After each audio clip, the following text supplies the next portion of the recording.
Mtakubaliana nami kuwa sekta binafsi ni nguzo muhimu ya ukuaji wa uchumi, hususan sekta binafsi ya ndani. Ingawa mimi sio mshairi, leo niruhusini nianze kishairi. Nasema hivi: moyo hausafiri kwa miguu, lakini hufika kila mahali. Moyo hauongei kwa sauti, lakini ujumbe wake husikika. Kwa kila mpigo wake, mwili huandika historia. Moyo ndio daraja la uhai lisiloonekana kwa macho. Niacheni niseme pia kishairi, sekta binafsi ndiyo moyo wa taifa, kwamba sekta binafsi imechanua kama ua la masika, ikaibua ajira, ikaimarisha uchumi kwa hakika. Ubunifu na uwekezaji vikazaa matumaini mapya. Tanzania ikasonga mbele kwa hatua zenye tija. Serikali yetu kisera kwa sasa, na hususan tangu Mheshimiwa Dr. Samia Suluhu Hassan achukue madaraka mwezi Machi mwaka 2021, mwelekeo mkubwa ni kuijenga sekta binafsi, ikiwa ni moja ya muhimili mkubwa sana kwenye ujenzi wa uchumi sambamba na serikali. Na tumefanya hivyo kutokana na ukweli wa kisayansi na uzoefu kutoka mataifa ambayo yameendelea, kwamba serikali ina mwisho wake. Mambo ya msingi ambayo serikali lazima yafanye ni swala la ulinzi na usalama, amani, ni swala zima la kutoa huduma kwa wananchi, kwa maana elimu, afya, maji, umeme na kadhalika. Hayo ni majukumu ya msingi ya serikali, lakini serikali inawajibika kuweka miundombinu ya ujenzi wa uchumi. Kwa mfano, tunapojenga swala la reli, hiyo ni miundombinu ya kiuchumi, barabara, miundombinu ya kiuchumi. Hao ni maeneo ambayo serikali kwa vyote vile lazima ihusike. Lakini upo upande wa pili, ukweli ni kwamba serikali haiwezi kufanya biashara. Serikali haiwezi kumiliki kwa mfano maduka, haiwezi kuuza bia. Kwa hiyo swala la biashara ni swala ambalo kisayansi na kiuzoefu kutoka nchi ambazo zimeendelea ni eneo ambalo lazima lifanywe na sekta binafsi. Kwa hivyo uchumi mkubwa sana katika kuendesha nchi kwa maana ya uwekezaji unakuwa mikononi mwa sekta binafsi. Hiyo ni uzoefu ambao tumeona duniani kote. Hakuna nchi ambayo ni exception kwa jambo hili. Naam. Na hiyo ndiyo sekta binafsi. Kama moyo unavyosukuma damu kwenda kila kona ya kiungo cha mwili, ndivyo sekta binafsi ilivyoendelea kusukuma pumzi mpya katika uchumi wa Tanzania. Sekta binafsi imekuwa injini inayowasha viwanda, kufungua milango ya ajira, kuhamasisha ubunifu na kuvutia uwekezaji. Sekta binafsi imekuwa na mchango mkubwa katika taifa letu, kwa kuanza na ajira. Sekta binafsi zinaajiri sana, zimekuwa imekuwa ina mchango mkubwa katika kutoa ajira kwa vijana na watu mbalimbali. Mchango mwingine, sekta binafsi ni mdau mkubwa kwa serikali katika kupatia mapato. Yes, wamekuwa ni walipa kodi wazuri. Mchango mwingine ni kwamba wamekuwa pia ni wanatoa huduma mbalimbali, ikiwemo hizi sekta za afya. Wamekuwa wakitoa huduma za afya. Sekta ya elimu, wamekuwa kuna mashule mengi ya watu binafsi. Kwa kuishauri serikali waweke mazingira wezeshi kwa hizi sekta binafsi, kwa kuangalia umuhimu wao kama nilivyoelezea mwanzo, ikiwemo pia kuwasaidia kuondolea vikwazo kama hivyo vya kodi, kuwapunguzia kodi, na mazingira mengine wezeshi. Yes. Ukiwemo upatikanaji hata umeme, kuna viwanda huko, kuna watu wanawekeza kwenye viwanda, upatikanaji mzuri, ukwepo umeme, maji, kuondolea na burden zingine, hata usafirishaji. Kwenye sekta za usafirishaji huko mnatolea burden zingine huko. Kwa nafikiri kuwekea tu mazingira mazuri. Mchango wa sekta binafsi una mchango mkubwa katika nchi yetu, kwa sababu unazalisha ajira nyingi kwa vijana.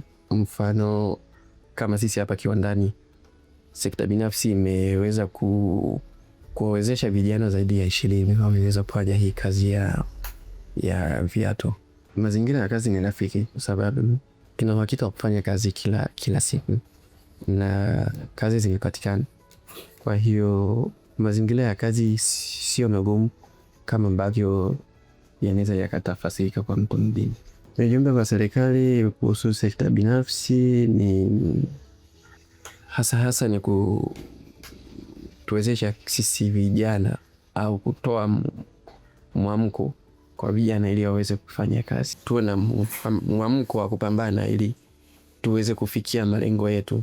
Sababu bila kufanya kazi inaleta changamoto kidogo hata kwenye swala la kipato. Kwa hiyo vijana tunapaswa tuamke tuweze kufanya kazi. Sekta binafsi ina michango mingi by the way, lakini moja mchango huo ni kwanza kabisa inatoa ajira kwa vijana. Sio kwa vijana tu, kwa watu tuseme, yani pia sekta binafsi imechangia kusaidia vipato vya mtu mmoja mmoja. Kwamba ukiangalia sasa hivi vijana wengi, watu wengi wameajiriwa sekta binafsi, wanakuwa wanapata hela ambazo zinawasaidia kujikimu kila siku.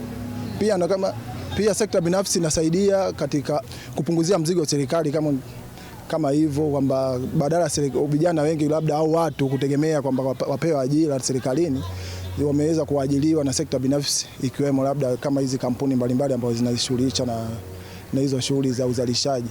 Ili upate maendeleo lazima kwanza uwe na vijana ambao ni wachapakazi, vijana wanaojituma, vijana ambao wanatambua nini maana ya kuifanyia kazi nchi yao. Sasa hizi sekta binafsi zinapokuja kuajili hawa vijana, moja kwa moja zinaleta mchango kwa serikali yetu, kwa sababu hasa kwenye maendeleo, kwa sababu unapomwajiri kijana, huyu kijana kumbuka kwamba atalipa kodi kupitia mshahara wake. Huyu kijana pia atafanya maendeleo mengine makubwa. Lakini pia hii sekta binafsi tumeziona zimekuwa zikichochea maendeleo ya nchi yetu. Kwa mfano, zinapokuja katika kuanzisha mradi katika eneo fulani, baadhi ya sekta zimekuwa zikijikita kusaidia jamii, mfano kuweza kuchangia michango kwenye vituo vya afya, kwenye shule, barabara, kuboresha. Baadhi ya sekta zimekuwa zikijikita sana katika eneo hilo.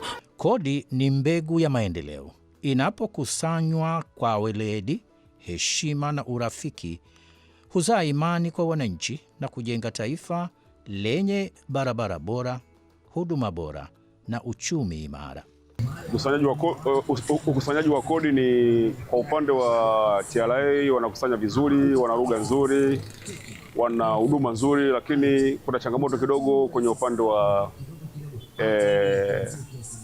utitiri wa mifumo ya ukusanyaji wa kodi, kwa sababu sasa hivi tunaamini kwamba katika ukusanyaji wa kodi ni TRA. Serikali walegezee sekta binafsi kwa maana kwenye swala la kodi, wawezeshe pia kwenye swala la mikopo, kwa sababu unapowawezesha kwenye swala la mikopo, yule mtu mwenye sekta binafsi anaweza kujiendeleza. Kwa vile kujiendeleza, kampuni yake ikikua, ile sekta binafsi ana uwezo tuna kuajiri wengine. Hiyo inasababisha anawapunguza watu mitaani kwa kupata ajira.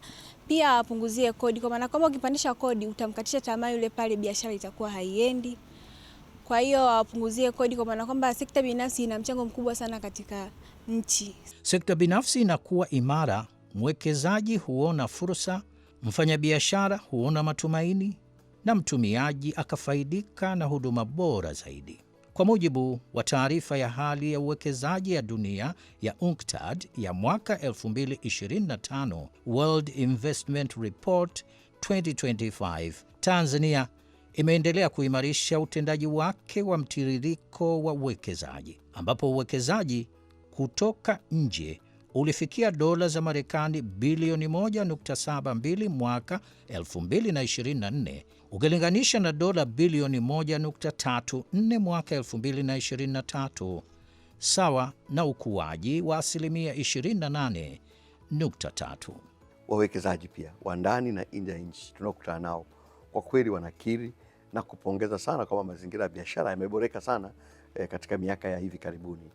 Na kitu ambacho Mheshimiwa Rais amefanya na serikali yake ni kwanza kutambua umuhimu wa uhuru wa kufanya biashara, kwamba ndio msingi wa uhuru wa kiuchumi na ndio msingi wa kukuza pato la taifa na pato la mtu mmoja mmoja. Kwa hiyo ni kutambua umuhimu huo, lakini haikuisha tukutambua, tukachukua hatua stahiki za kisera na kisheria. Kama unavyofahamu, tumebadilisha sheria ya uwekezaji mara mbili. Sasa hivi tunayo sheria ya mwaka 2025 ambayo wawekezaji wengi wanaamini kwamba ni sheria ambayo ni ya kimageuzi makubwa sana. Lakini tumeenda kuchukua hatua za kisera kuboresha mazingira ya biashara na uwekezaji.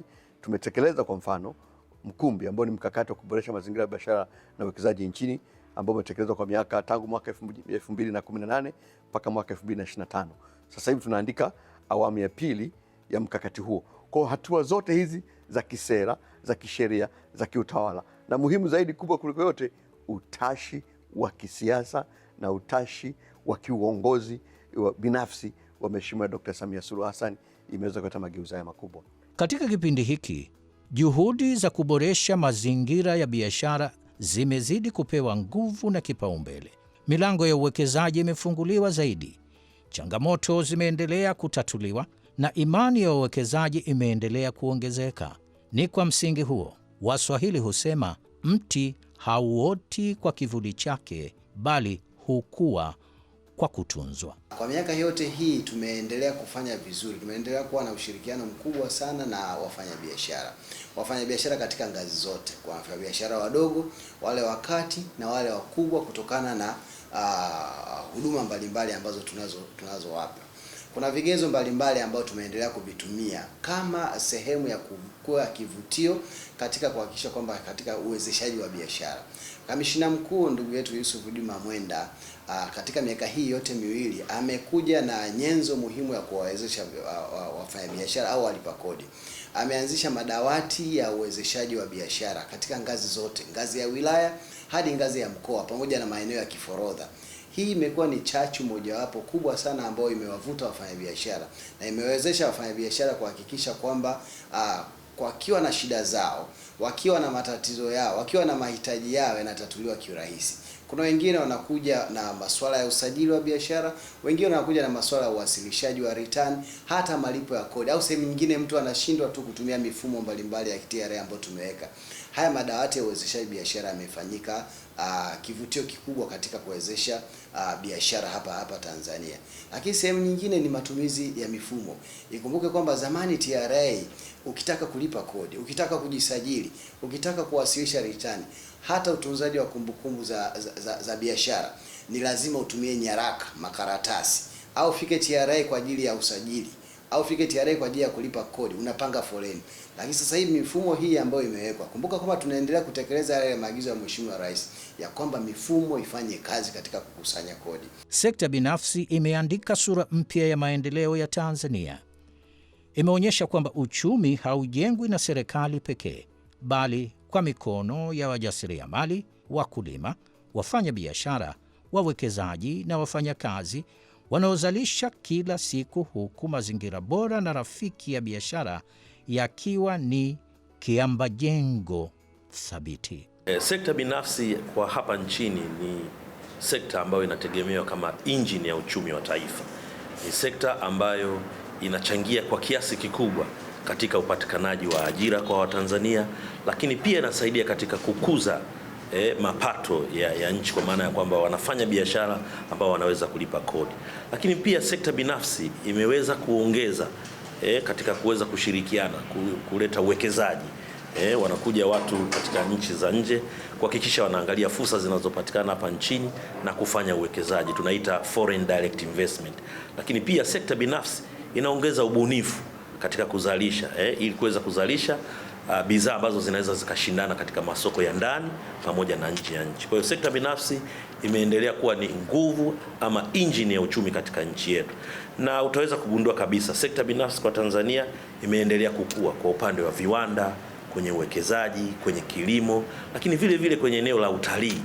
Umeona watalii wanaendelea kuja katika nchi yetu na hiyo sekta inaendelea kukua. Lakini zimeendelea kukua sekta mbalimbali zikiwemo za usafirishaji, logistic, lakini hizi za insurance. Tumeona sasa hivi sekta binafsi zimekuwa kwa upande wa mabenki mengi yameendelea kuanzishwa na yanakuza mitaji na yanaongeza na kufanya biashara. Lakini vile vile tumeona sekta nyingine zinaendelea za horticulture, hivi vilimo vya mboga, maua, watu wanafanya biashara ndani pamoja na nje ya nchi. Kwa hiyo kiufupi, katika nchi yetu sekta binafsi ni muhimili mkubwa, ni injini ya ukuzi wa uchumi katika nchi yetu. Na kama unavyofahamu, sekta binafsi kwenye dira yetu hii ya 2050, 70% inatakiwa itoke kwenye sekta binafsi Kwa hiyo ni eneo ambalo au ni sekta ambayo imethaminiwa na imepewa kipaumbele ili kupeleka nchi katika uchumi jumuishi, uchumi shindani, lakini uchumi wenye kuleta matokeo. Kwanza kuikuza nchi katika level za kimataifa na kitaifa, lakini vile vile kuhakikisha kwamba ndani ya kufanya biashara huko tunaweza tukapata masoko na tukaenjoy masoko ndani pamoja na nje ya nchi, na sekta binafsi imesimamishwa katika eneo hili. Kwa kweli mazingira yameendelea kuboreshwa na yameendelea kuimarika siku hadi siku. Tanzania ni nchi ambayo inaendelea kukua sana kiuchumi, na sekta binafsi ina play a very big role kuhakikisha kwamba tunaweza kuhakikisha uchumi unakuwa. Kwa mazingira yameendelea kuwa mazuri na wezeshi, na katika hili tunaendelea kumshukuru Mheshimiwa Rais wetu Dr. Samia Suluhu Hassan kwa kuendelea kuboresha na kufungua na kuweka mazingira bora ya biashara, inaitwa conducive business environment. Mathalan, juzi tu hapa ametengeneza tume ya kikodi kuangalia changamoto ambazo zinapatikana kwenye kodi. Nini maana yake? Maana yake anataka kuwasikiliza wafanyabiashara, anataka kuhakikisha zile biashara ambazo wanazifanya, je, zinafanyika katika viwango vinavyohitajika? Mazingira ni mazuri kwa upande wa kodi. Wengine wanalalamikia labda maeneo ya vibali. Ameendelea kuhakikisha anashughulikia maeneo kama hayo. Kwa mazingira kwa kweli yameendelea kuboreshwa, na sisi kama Chemba Taifa ya Biashara tunaendelea kumpa nguvu na kumsupport rais katika kuhakikisha anafanya mazingira mazuri ya biashara. Lakini haishii hapo tu. Sisi sekta binafsi ambao tunatokea kwenye viwanda, biashara, kilimo, madini, utalii, tunatoa support na kushirikiana na serikali katika kuweka mazingira mazuri. Niseme serikali yetu sasa inajali sekta binafsi. Imetupa nafasi nyingi sana kwa kuweza kujiendeleza. Labda huo ni uvivu wetu tu. Na vile vile serikali yetu ilivyokuwa sikivu, kulikuwa na vikwazo kidogo. Tuingia na serikali siku hizi vinarekebishika. Tunaona sasa hivi hata watu wakianza kuanzisha makampuni. Bulera ametengeneza mtandao mzuri sana, unaweza kujaza online, umekaa hapa nyumbani kwako, umekaa wapi, ukajaza ukapata na kampuni ikaendelea. Na hii imetusaidia sana hata tunapowashawishi hao wajasiriamali wadogo wanaoanza kwamba sasa wasiwe na wasiwasi. Serikali iko pamoja na wao. Sekta binafsi si gurudumu tu la maendeleo ya uchumi wa Tanzania. Ni moyo wa uchumi wa Tanzania, moyo unaopiga bila kuchoka. Ni moyo unaosambaza uhai wa uwekezaji, ubunifu na ajira katika kila kona ya taifa. Akizungumza siku ya Ijumaa Novemba 14 mwaka 2025, wakati akizindua bunge la 13, Rais Dr. Samia Suluhu Hassan alibainisha kuwa sekta binafsi itakuwa nguzo ya utendaji wa serikali. Mtakubaliana nami kuwa sekta binafsi ni nguzo muhimu ya ukuaji wa uchumi, hususan sekta binafsi ya ndani. Tutaboresha zaidi mazingira ya biashara nchini kwa kukamilisha utekelezaji wa mpango wa kuboresha mazingira ya biashara, yani Mkumbi. Aidha, tutatekeleza mapendekezo ya tume niliyoiunda ya kuboresha mifumo ya kodi nchini ili kuwapatia wafanyabiashara wetu wepesi katika kufanya biashara zao.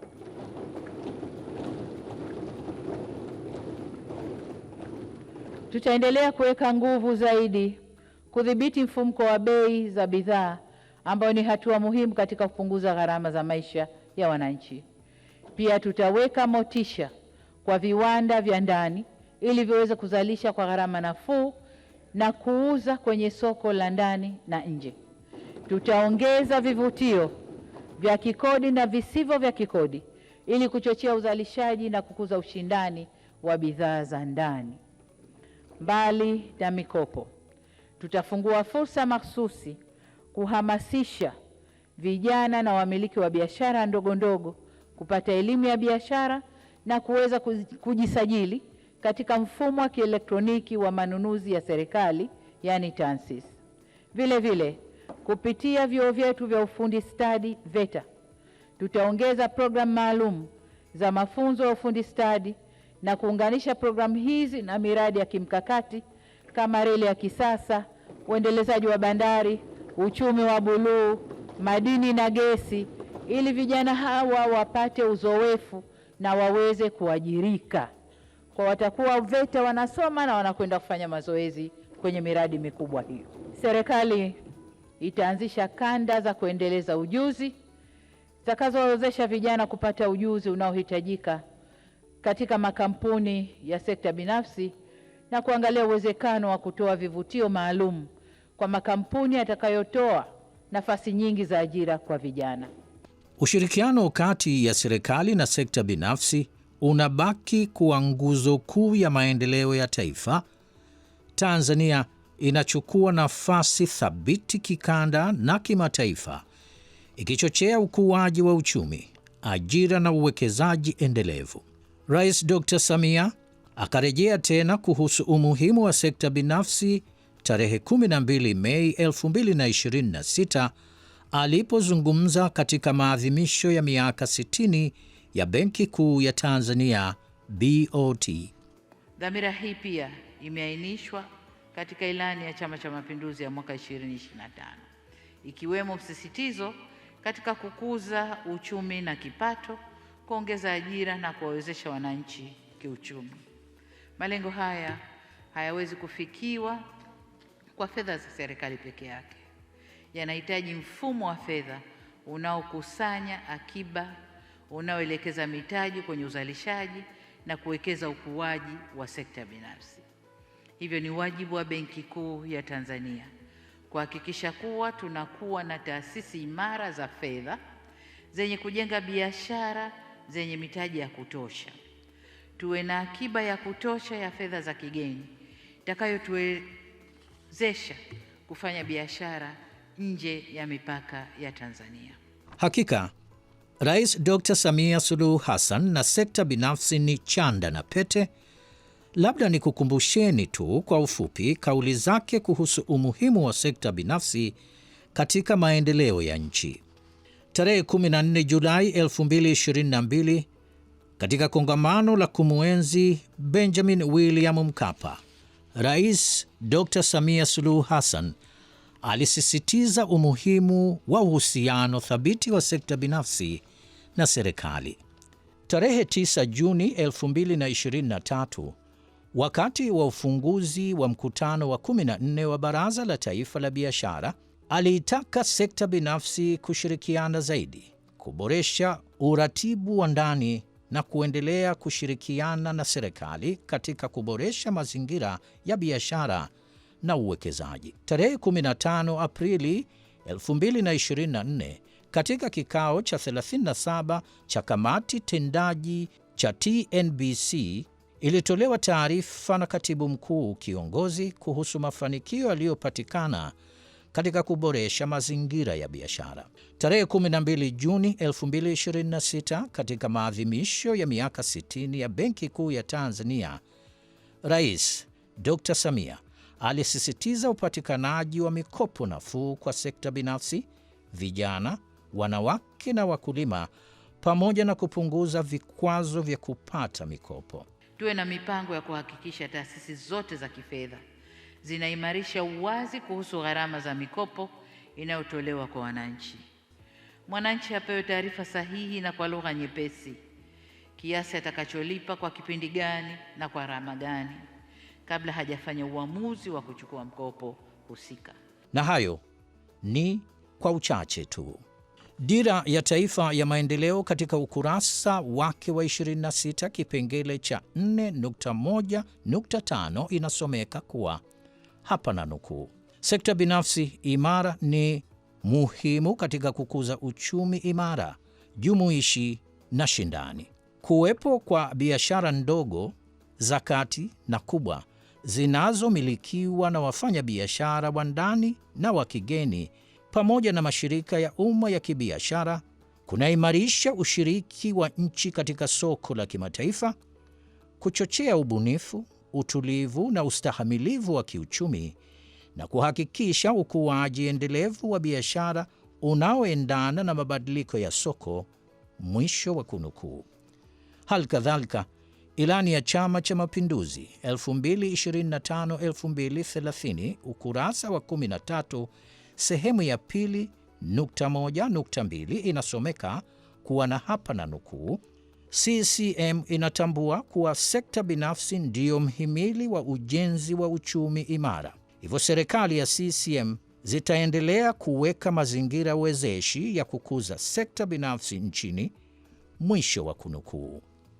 Nukuu mbili hapo juu zinadhihirisha kuwa serikali ina maono thabiti kuhusu umuhimu wa sekta binafsi katika maendeleo ya nchi. Sekta binafsi ndiyo mapigo ya moyo wa maendeleo ya Tanzania. Maendeleo yanajengwa kwa ushirikiano wa serikali na sekta binafsi. Kama nilivyoanza kwa shairi, sasa niruhusuni nimalize kwa shairi pia, na nasema hivi: miaka ya 21 hadi 26 ikawa safari ya mafanikio yasiyofutika. Serikali na sekta binafsi wakashikana mkono imara, wakaijenga Tanzania yenye ustawi na biashara. Naam, kwa hakika sekta binafsi moyo wa taifa.